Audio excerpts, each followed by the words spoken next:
ओम दुर्गे नमः। सभी अपनी कुलदेवी का नाम लें, उनका ध्यान करें, नव दुर्गा का ध्यान करें और फिर श्री दुर्गा सप्तशती का 5वां अध्याय आरंभ करें। इससे पहले हम 4 अध्याय पढ़ चुके हैं। श्री दुर्गा सप्तशती का 5वां अध्याय। देवताओं द्वारा देवी की स्तुति चंड मुंड के मुख से अंबिका के रूप की प्रशंसा सुनकर शुंभ का उनके पास दूत भेजना और दूत का निराश लौटना। विनियोग।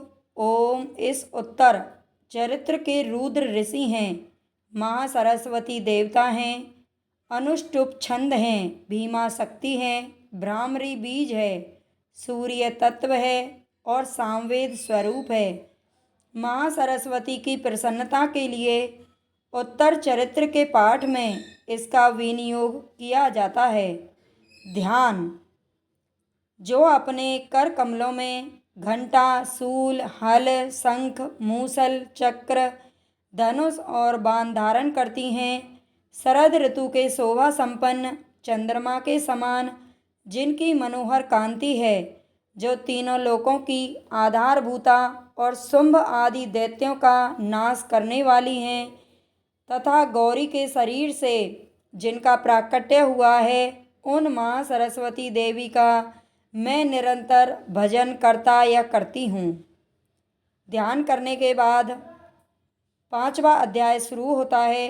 ऋषि कहते हैं, पूर्व काल में शुंभ और निशुंभ नामक असुरों ने अपने बल के घमंड में आकर सचीपति इंद्र के हाथ से तीनों लोकों का राज्य और यज्ञ भाग छीन लिए।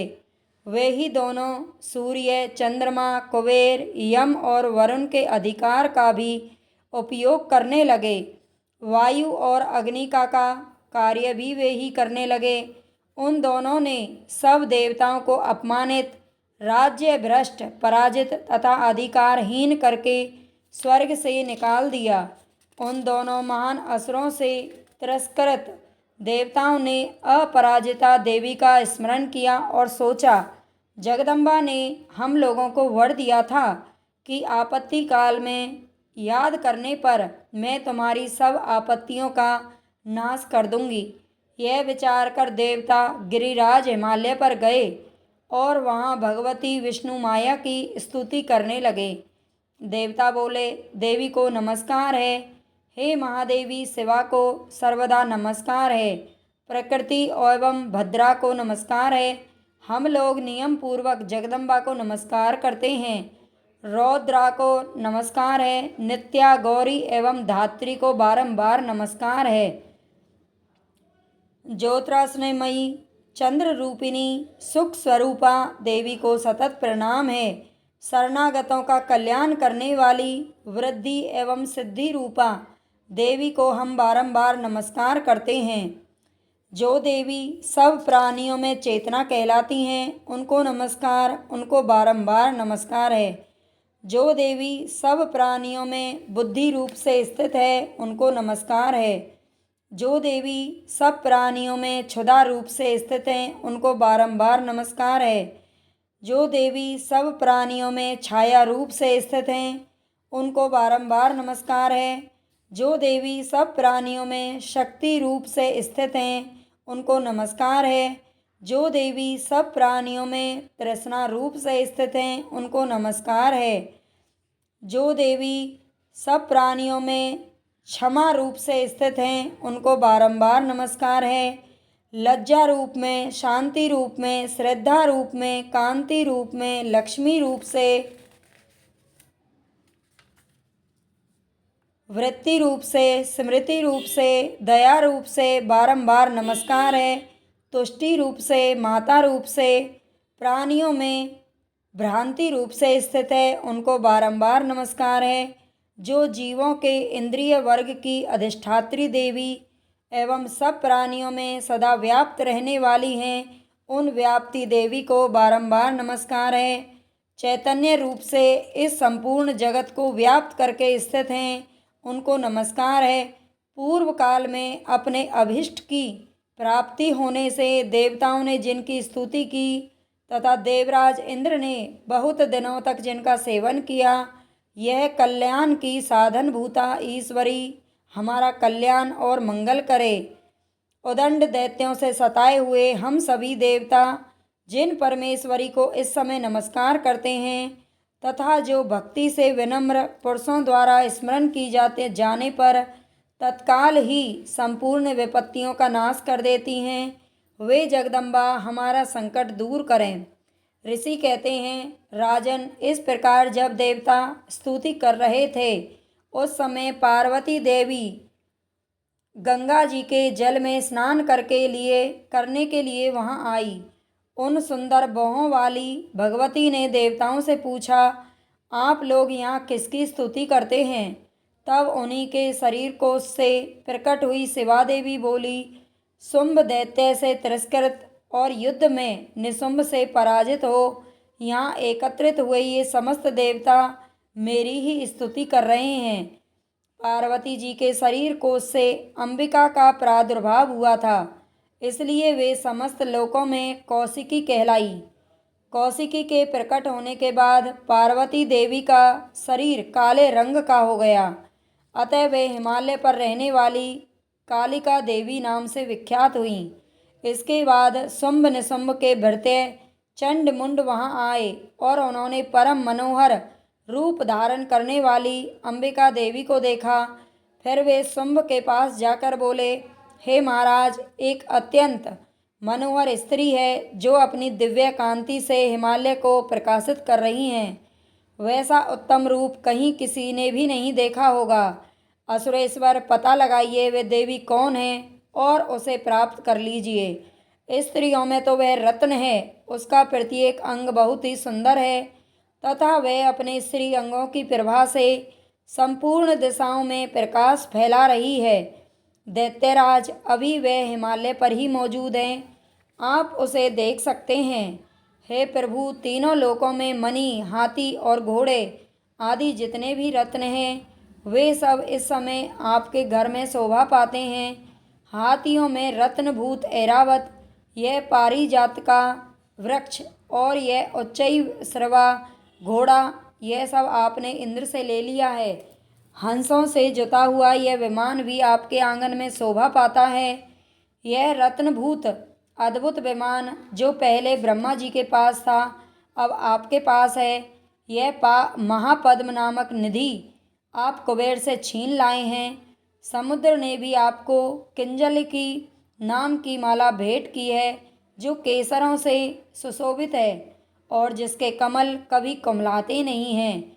सुवर्ण की वर्षा करने वाला वरुण का छत्र भी आपके घर में शोभा पाता है तथा यह श्रेष्ठ रथ जो पहले प्रजापति के अधिकार में था अब आपके पास है। दैत्येश्वर, मृत्यु की उत्क्रांतिदा नाम वाली शक्ति भी आपने छीन ली है। वरुण का पास और समुद्र में होने वाले सब प्रकार के रत्न आपके भाई निशुंभ के अधिकार में हैं। अग्नि ने भी स्वतः शुद्ध किए हुए 2 वस्त्र आपकी सेवा में अर्पित किए हैं। हे दैत्यराज, इस प्रकार सभी रत्न आपने एकत्रित कर लिए हैं। फिर जो यह स्त्रियों में रत्न रूप कल्याणमयी देवी है, इसे आप क्यों नहीं अपने अधिकार में ले लेते? ऋषि कहते हैं, चंड मुंड का यह वचन सुनकर शुंभ ने महादैत्य सुग्रीव को दूत बनाकर देवी के पास भेजा और कहा, तुम मेरी आज्ञा से उसके सामने ये बातें कहना और ऐसा उपाय करना जिससे वह प्रसन्न होकर शीघ्र ही यहाँ पर आ जाए। वह दूत पर्वत के अत्यंत रमणीय प्रदेश में जहाँ देवी मौजूद थी वहाँ पर गया और मधुर वाणी में कोमल वचनों से बोला। दूत ने कहा, देवी, दैत्यराज शुंभ इस समय तीनों लोकों के परमेश्वर हैं। मैं उन्हीं का भेजा हुआ दूत हूँ और यहाँ तुम्हारे ही पास आया हूँ। उनकी आज्ञा सदा सब देवता एक स्वर से मानते हैं, कोई उसका उल्लंघन नहीं कर सकता।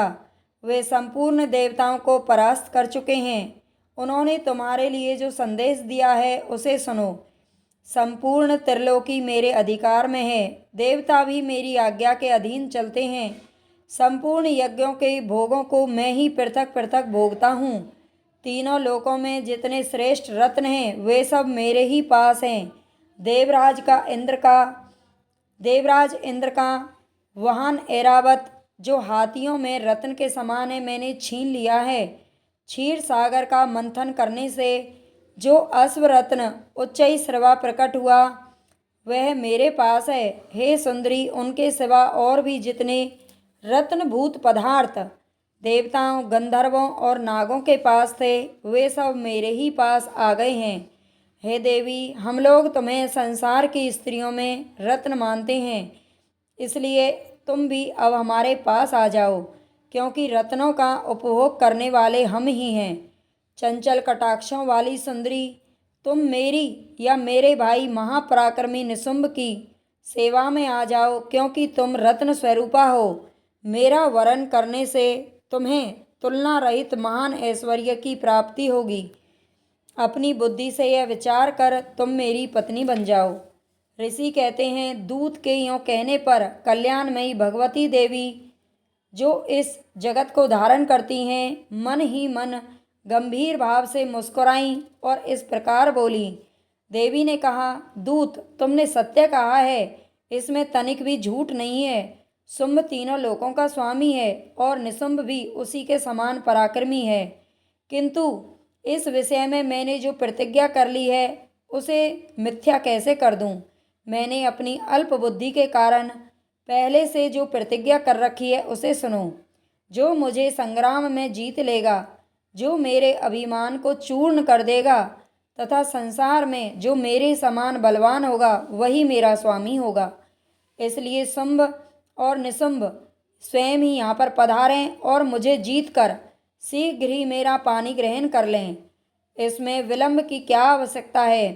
दूत बोला, देवी, तुम घमंड में भरी हो, मेरे सामने ऐसी बातें ना करो। तीनों लोकों में कौन ऐसा पुरुष है जो शुंभ निशुंभ के सामने खड़ा हो सके। देवी, अन्य दैत्यों के सामने भी सारे देवता युद्ध में नहीं ठहर सकते, फिर तुम अकेली स्त्री होकर कैसे ठहर सकती हो।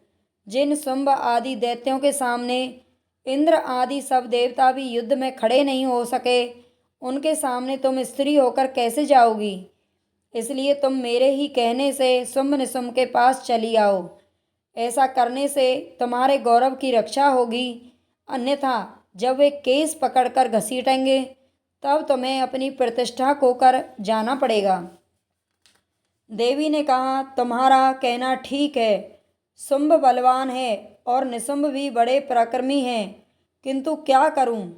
मैंने पहले बिना सोचे समझे प्रतिज्ञा कर ली है, अतः अब तुम जाओ। मैंने तुमसे जो कुछ कहा है वह सब दैत्यराज से आदर पूर्वक कहना, फिर वे जो उचित जान पड़े कर लें। इस प्रकार श्री मार्कंडेय पुराण में सावर्णिक मनवंतर की कथा के अंतर्गत देवी महात्म्य देवी दूत संवाद नामक 5वां अध्याय पूरा हुआ।